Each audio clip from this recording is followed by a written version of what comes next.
So we start down the road with factoring, and the first thing we're looking at is the greatest common factor here. So I've just grabbed three terms just to do an alternative example. In fact, I put two variables in them as well, right? So to get the greatest common factor, what you do is you look at the numbers 18, 60, and 24, and you say, what's the largest number that will go into 18, 60, and 24, right? And that number looks like it'll be 6.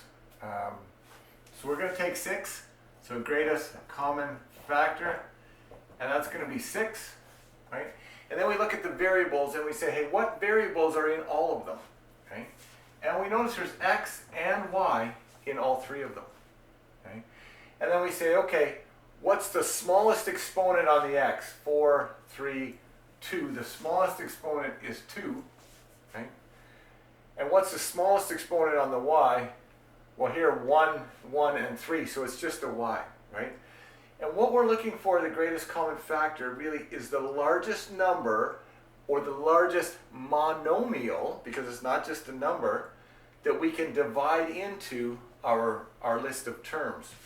So if we look at this, let's take what I've got. I'm going to try and divide each of these and see if it works. Okay, I'm going to divide each of them by that. Let's rub this out and see if it works.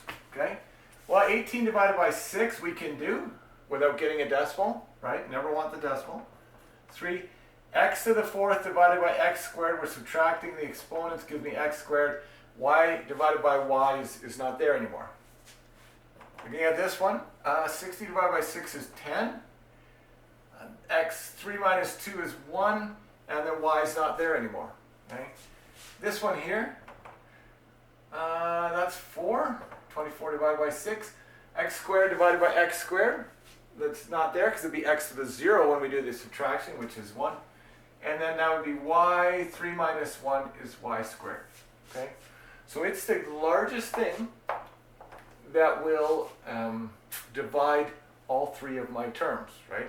And if I want to prove that to myself, I look at what I have left, and do they have anything in common? Well, no, 3, 10, and 4 do not have any factors in common, and there is no variable that is in all three, right? So that's as big as it gets. So this becomes my greatest common factor, becomes very useful for factoring later on.